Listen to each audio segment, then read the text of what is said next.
दरबारभित्र खर्च कटौतीको विषय उठ्दा प्रधानमन्त्रीले पनि वार्षिक 3 लाख रुपियाँको तलबमा चित्त बुझाउनुपर्छ भनेर मुख्तियार मोहन शमशेरले बारम्बार पद्म शमशेरलाई धम्की दिने गर्दथे। नेपालमा पनि बजेट पास गर्ने व्यवस्था बसाली प्रधानमन्त्रीको तलब वार्षिक 3 लाख ठेक्नुपर्छ भन्ने प्रसङ्ग चल्दा 3 लाखमा को प्रधानमन्त्री बन्छ भनेर रोलक्रममा रहेका वरिष्ठ राणाहरूले ओठ लेप्र्याउने गर्दथे।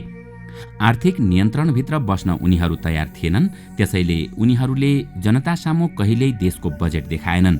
राणाका गुरुहरूले पनि यो योग्यता भङ्ग नहोस् भनेर चेलाहरूलाई सदा अर्ती दिन्थे र कान फुक्ने गर्दथे। त्यसैले त्यति बेलाका बजेट पारिवारिक हुन्थे र बजेटको विषयलाई लिएर घरभित्रै झगडा पर्दथ्यो। जनता लक्षित कार्यक्रम हुँदैनथे, जनतालाई जवाफ पनि दिनु पर्दैनथ्यो। दर्शकवृन्द, आउनुहोस् आजको यस विशेष श्रृङ्खलामा हामी नेपालमा बजेटको सुरुवात कसरी भयो अनि कस्तो छ त यसपालिको बजेट, आज हामी यसैको बारेमा चर्चा गर्नेछौँ। बजेट शब्द ल्याटिन भाषाको बौज र फ्रेन्च भाषाको बौजेटबाट आएको हो। यसको अर्थ छालाको सानो थैली वा झोला भन्ने हुन्छ। विश्वमा बजेट प्रणालीको औपचारिक सुरुवात सन् 1733मा बेलायतबाट भएको थियो। त्यति बेला बेलायतका तत्कालीन प्रधानमन्त्री रबर्ट वालपोलले कालो छालाको ब्रिफकेसमा ल्याएर बजेट पेश गरेका थिए। त्यसपछि बिस्तारै संसारका अन्य देशले पनि त्यसको सिको गर्न थाले। ब्रिटिस साम्राज्यको समयमा उसकै निर्देशनमा बजेट ल्याउने देशहरू पनि थिए, तर कस्तो अनि कसरी बजेट ल्याउने भन्ने तजविज चाहिँ ब्रिटेनकै हुने गर्दथ्यो। भारतको पहिलो बजेट जेम्स विल्सनले 1850 फेब्रुअरी 18मा पेश गरेका थिए। पीसी महालानोबिसलाई भारतीय बजेटका पिता मानिन्छ। नेपालमा 2008 सालदेखि औपचारिक रूपमा बजेट घोषणा हुन थालेको हो। 2008 साल माघ 21 गते नेपालमा संवैधानिक व्यवस्था अनुसार सर्वप्रथम बजेट पेश भएको थियो। तत्कालीन अर्थमन्त्री सुवर्ण शमशेरले संसद समक्ष 5,25,29,000 रुपियाँको बजेट प्रस्तुत गरेका थिए। नेपालको पहिलो बजेट नेपाली काङ्ग्रेसका नेता मातृका प्रसाद कोइराला सरकारले ल्याएको थियो। तर त्यसअघिको 104 वर्षे राणा शासनमा भने देशको बजेट पनि उनीहरूकै ढुकुटीबाट इच्छा अनुसार खटनपटन हुन्थ्यो। उनीहरूले बजेट गोप्य राख्ने गर्दथे। राणा प्रशासनको मूल मन्त्र नै सकभर खर्च घटाउने र आम्दानी जति सक्यो धेरै बढाउने थियो। खर्च घट्न गई बचेको र बढी आम्दानी भएको सबै रकम श्री 3 महाराजको बाहुली दाखिला हुने हुँदा त्यसका बारेमा जनताले केही पनि जानकारी पाउँदैनथे। राणा सरकारको अति कडा दरबन्दी व्यवस्थाले गर्दा श्री 3 महाराजको खड्ग निशाना बेगर 4 पैसा पनि अधिक खर्च लेख्न, मिनाहा बक्स र आम्दानी घटाउन पाइँदैनथ्यो। कच्चा नछाड्नु, जम्मा जम्मी नगर्नु भन्ने निर्देशन हुन्थ्यो। यो नियमले गर्दा राष्ट्रको कुल आम्दानी र खर्च श्री 3 महाराज सिवाय अरू कसैले थाहा पाउने सम्भावना थिएन। राणाहरूले आफ्नो सम्पूर्ण शासनकालमा धर्मशास्त्रमा उल्लेख गरिएका 9 चिजको गोपनीयता मध्ये एक मानिएको राष्ट्रको आयकर कसैलाई नदिनु भन्ने सिद्धान्त अक्षरशः पालना गरेका थिए। दरबारभित्र खर्च कटौतीको विषय उठ्दा प्रधानमन्त्रीले पनि वार्षिक 3 लाख रुपियाँको तलबमा चित्त बुझाउनुपर्छ भनेर मुख्तियार मोहन शमशेरले बारम्बार पद्म शमशेरलाई धम्की दिने गर्दथे। नेपालमा पनि बजेट पास गर्ने व्यवस्था बसाली प्रधानमन्त्रीको तलब वार्षिक 3 लाख ठेक्नुपर्छ भन्ने प्रसङ्ग चल्दा 3 लाखमा को प्रधानमन्त्री बन्छ भनेर रोलक्रममा रहेका वरिष्ठ राणाहरूले ओठ लेप्र्याउने गर्दथे। आर्थिक नियन्त्रणभित्र बस्न उनीहरू तयार थिएनन्, त्यसैले उनीहरूले जनतासामु कहिल्यै देशको बजेट देखाएनन्। राणाका गुरुहरूले पनि यो योग्यता भङ्ग नहोस् भनी चेलाहरूलाई सदा अर्ती दिन्थे र कान फुक्ने गर्दथे। त्यसैले त्यस बेलाका बजेट पारिवारिक हुन्थे र बजेटको विषयलाई लिएर घरभित्रै झगडा पर्दथ्यो। जनता लक्षित कार्यक्रम हुँदैनथे, जनतालाई जवाफ पनि दिनु पर्दैनथ्यो। जनता लक्षित कार्यक्रम हुँदैनथे, जनतालाई जवाफ पनि दिनु पर्दैनथ्यो। 2007 सालमा प्रजातन्त्र आएपछि संसद समक्ष बजेट प्रस्तुत गर्ने प्रणालीको विकास भएको हो। 104 वर्षे जोहानिया राणा शासनको शोषणमा रहेका जनतालाई त्यो बजेटले पहिलो पटक आर्थिक स्वतन्त्रताको अधिकार महसुस गराएको थियो। यस अवधिमा विभिन्न किसिमका बजेट आए भने बजेटको आकारमा पनि व्यापक वृद्धि हुँदै गयो। आर्थिक वर्ष 2027-28 देखि नेपालको बजेट 1 अर्ब नाघेको हो। 2046 को राजनीतिक परिवर्तनपछि तत्कालीन अर्थमन्त्री महेश आचार्यले ल्याएको बजेटको आकार 36 अर्ब 64 करोड रुपियाँको थियो, जसमा 16 अर्ब 89 करोड विकासका लागि छुट्याइएको थियो। त्यसैगरी 2061-62 सालमा पहिलो पटक नेपालको बजेटको आकार 1 खर्ब रुपियाँ नाघेको हो।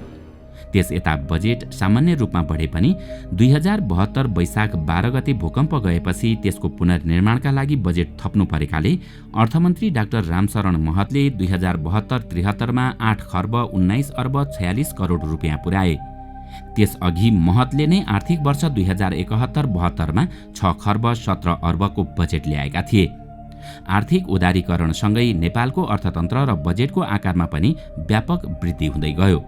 2046 को राजनीतिक परिवर्तनपछि कांग्रेस सरकारले आर्थिक उदारीकरणको नीति लियो, जसले गर्दा निजी क्षेत्र फस्टायो, आर्थिक क्रियाकलाप बढ्यो र राजस्व पनि वृद्धि भयो। 2008 सालमा सुरु भएको बजेट ल्याउने प्रचलन अहिले 2080 सम्म आइपुग्दा केही सीमित वर्षका बजेटहरू बाहेक सबै कर्मकाण्डी र प्रक्रिया पुर्याउनका लागि मात्रै ल्याइएको देखिन्छ। बजेटले अङ्गालेका नीति, कार्यक्रम तथा घोषणा र प्रभावका आधारमा 2008, 15, 48 र 51 का बजेट अरूभन्दा स्मरण गर्न लायक मानिन्छन्। नेपाली बजेटको संस्थागत सुरुवात भएको पहिलो बजेटले कृषि र व्यापारलाई प्राथमिकता दिएको थियो। धेरै कार्यक्रमहरू नभए पनि त्यसमा आर्थिक विकास र क्रान्तिका कुरा गरिएको थियो।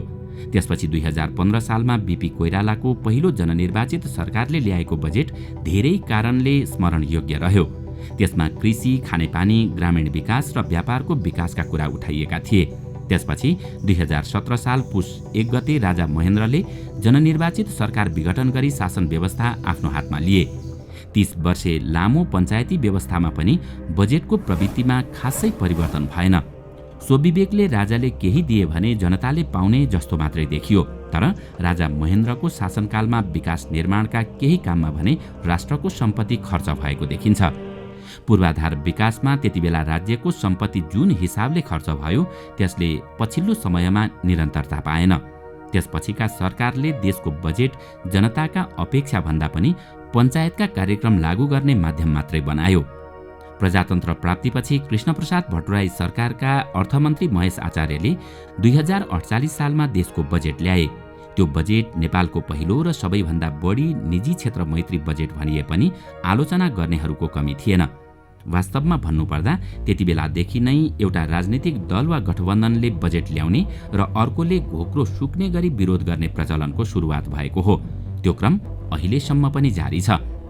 आर्थिक क्रान्तिका कुरा गर्ने नेपालका पहिलो कम्युनिस्ट अर्थमन्त्री भरतमोहन अधिकारीले 2051 सालमा देशको बजेट ल्याए। उनले सुरु गरेको सामाजिक सुरक्षाको रकम पुँजीवादी अर्थव्यवस्थामा विश्वास गर्ने अर्थमन्त्री डाक्टर रामशरण महतले पनि दोब्बर बनाएका थिए। त्यसैगरी आर्थिक वर्ष 2065-66 मा एकीकृत माओवादीका अर्थमन्त्री डाक्टर बाबुराम भट्टराईले ल्याएको बजेटलाई समावेशी बजेटका रूपमा चिनिन्छ। गणतन्त्र प्राप्तिपछि आएको त्यो बजेटले पनि धेरै विरोध खेप्नु पर्यो। नेपालको संविधान 2072 मा संसदमा बजेट पेश गर्ने समय समेत जेठ 15 गते हुने गरी तोकियो। बजेट अनुमानदेखि मूल्याङ्कनसम्मका सम्पूर्ण कार्यलाई व्यवस्थित बनाउन बजेट तर्जुमा दिग्दर्शन निर्माण गरियो। यो त भयो बजेटको इतिहास। अब कुरा गरौँ आखिर कस्तो छ त यसपालिको बजेट। जनता महँगी र मन्दीको मारमा परेको बेला अर्थमन्त्री प्रकाश शरण महतले 17.5 अर्ब रुपियाँको बजेट पेश गरेका छन्। अर्थमन्त्री महतले आगामी साउन 1 गतेदेखि सुरु हुने आर्थिक वर्ष 2080-81 का लागि 17 खर्ब 51 अर्ब 31 करोड रुपियाँको बजेट संघीय संसदको संयुक्त बैठकमा पेश गरेका थिए। राजस्व सङ्कलनमा आएको कमीसँगै सरकारले अघिल्लो वर्षको तुलनामा यो वर्ष बजेटको आकार घटाएको छ। अर्थमन्त्रीका अनुसार यो वर्षको बजेट अघिल्लो वर्षको भन्दा 2.37% कम हो। गत वर्ष नेपाली कांग्रेसको नेतृत्वको गठबन्धन सरकारमा माओवादीका तर्फबाट अर्थमन्त्री बनेका जनार्दन शर्माले 17 खर्ब 93 अर्ब 83 करोड रुपियाँको बजेट घोषणा गरेका थिए। तर प्रतिनिधि सभा निर्वाचनपछि अर्थमन्त्री बनेका नेकपा एमालेका विष्णु पौडेलले माघमा झण्डै 2.5 खर्ब रुपियाँले बजेट कटौती गर्दै बजेटको आकार 15 खर्ब 39 अर्ब रुपियाँ बनाएका थिए। यो वर्ष अनुमान गरिएको भन्दा निकै कम राजस्व उठेको छ। अघिल्लो बजेटले 12.5 खर्ब रुपियाँ राजस्व उठाउने भनेकोमा मध्य जेठसम्म आइपुग्दा झण्डै 8.25 खर्ब रुपियाँ मात्र उठ्न सकेको छ। राजस्व सङ्कलन कम भएपछि अर्थ मन्त्रालयले माघमा यो आर्थिक वर्षको चालु खर्चका लागि छुट्याइएको तर खर्च हुन नसकेको बजेटमा 20% कटौती गरेको थियो। यसअघि कोरोना भाइरस महामारीको समयमा आर्थिक वर्ष 2077-78 को बजेट पनि अघिल्लो आर्थिक वर्षभन्दा आकार घटाएर पेश गरिएको थियो। त्यतिखेर एमाले सरकारका अर्थमन्त्री विष्णु पौडेलले अघिल्लो आर्थिक वर्षको भन्दा करिब 70 अर्ब घटाएर 14 अर्बको बजेट पेश गरेका थिए। त्यसपछि अर्थमन्त्री बनेका एमालेकै विष्णु पौडेलले आर्थिक वर्ष 2078-79 को बजेट 1.5 खर्बले बढाएर 16 खर्ब 47 अर्ब रुपियाँको बजेट पेश गरेका थिए। सरकारले 6% आर्थिक वृद्धि हासिल गर्ने र मुद्रास्फीति 6.5% सीमित राख्ने लक्ष्य लिएको थियो। अघिल्लो वर्षको बजेटमा 8% आर्थिक वृद्धि दरको लक्ष्य राखिएकोमा यसपटक संसदमा प्रस्तुत गरिएको आर्थिक सर्वेक्षणले असार मसान्तसम्म गणना हुने चालू आर्थिक वर्षमा 2.16% मात्रै आर्थिक वृद्धि दर हासिल हुने देखिएको छ। बजेटमा उल्लेखित रकम जुटाउन महतले 12 खर्ब 48 अर्ब रुपियाँको राजस्व उठ्ने अनुमान गरेका छन्। त्यसपछि नपुग हुने पैसाका लागि अर्थमन्त्रीले विदेशी ऋण मार्फत झण्डै 2 खर्ब 12 अर्ब, विदेशी अनुदानबाट 49 अर्ब र आन्तरिक ऋणबाट झण्डै 2 खर्ब 40 अर्ब उठाउने अनुमान गरेका छन्। यसपालिको बजेटमा देखिएका केही उपलब्धि भनेको सरकारी खर्चमा केही कटौती गर्ने प्रयास गरिएको छ। अनावश्यक विदेश भ्रमण, गाडी खरिद तथा विभिन्न बहानामा बाँडिने भत्तामा कटौती गरिएका कुराले जनताको आँखामा केही समय छारो हाल्न सकिए पनि तात्विक रूपमा यो बजेटमा पनि खासै नौलोपन देखिएको छैन। पृथक देखिनका लागि केही इन्स्टिट्युसन खारेजी तथा मिलानका कुरा गरिएको छ। अनावश्यक खर्च बेहोर्नु परेका सरकारी निकायलाई खारेज गर्ने चर्चा पहिलेदेखि नै उठिरहेको भए पनि यसपटकको बजेट भाषणमा त्यसलाई सम्बोधन गर्ने प्रयास गरिएको छ। तर हात्ती पालेर कमिला मार्ने काम सिवाय केही पनि भएको छैन। नाम मात्रै योजना आयोग रहेको कुनै पनि योजना बनाउन नसक्ने योजना आयोग जस्ता कैयौं सरकारी अनावश्यक संरचना भत्काउनेतर्फ कुनै कदम नचालेर झिना मसिना कुरामा जनतालाई अल्मल्याइएको छ। यसपालिको बजेट पनि अघिल्ला वर्षहरूको जस्तै केही सीमित वर्गको चासो बाहेक आम नेपाली जनताले गर्ने अपेक्षातर्फ केन्द्रित हुन सकेन। तलब बढ्ला कि नबढ्ला भन्ने सरकारी कर्मचारीको चासो, करमा कहाँनेर पाल फेला पार्न सकिन्छ भन्ने व्यापारीको चासो अनि आफ्नो स्वार्थको क्षेत्रमा धेरै बजेट कसरी पार्न सकिन्छ भन्ने नेता र सांसदको चासो बाहेक सर्वसाधारणले राहत अनुभूति गर्ने कार्यक्रम यसपालि पनि सुन्न पाइएन। अहिले नेपथ्यमा एउटा नाटक मञ्चन भइरहेको छ। एउटाले भयङ्कर काम गरे जस्तो गरी बजेटको हल्ला गर्दैछ भने अर्कोले त्यसको मरुन्जेल विरोध गरिरहेको छ। त्यो नाटकको दर्शक दीर्घामा यति बेला पार्टीका कार्यकर्ता ताली बजाउन व्यस्त छन्, किनकि सांसदले 5 करोड पाए यसको मतलब अब चुनाव खर्च उठ्ने भयो। कार्यकर्ताको हात खाली हुने भएन। बजेट ल्याउनेले खूब प्रशंसा गर्नु र प्रतिपक्षले चर्को स्वरमा विरोध गर्नु यो त नेपाली राजनीतिको संस्कार नै हो, जुन हरेक वर्ष हुने गर्छ। तर आम जनताको सरोकारको विषय भने अझै उपेक्षा गरिएको छ। गरिब वर्गमा करको भार उस्तै छ, धनीलाई झनै राहत मिलेको छ। सीधा भाषामा भन्नुपर्दा विगतका बजेटहरू झैं यसपालिको बजेट पनि चोरलाई चौतारो र सोझालाई सुली भने झैं भान हुन्छ। दर्शकवृन्द, आजको श्रृङ्खला तपाईलाई कस्तो लाग्यो हामीलाई कमेन्टमा अवश्य बताउनुहोला। साथै आजको श्रृङ्खला तपाईलाई राम्रो लाग्यो भने लाइक तथा शेयर गरी हाम्रो च्यानललाई सब्स्क्राइब गर्न नभुल्नुहोला र साथमा रहेको बेल आइकन पनि थिच्नुहोस् ताकि हामीले अपलोड गर्ने नयाँ भिडियोको जानकारी सबैभन्दा पहिला तपाईलाई प्राप्त होस्। आजका लागि यति नै। अर्को भिडियोमा अझै रोचक तथ्य लिएर आउने नै छौँ।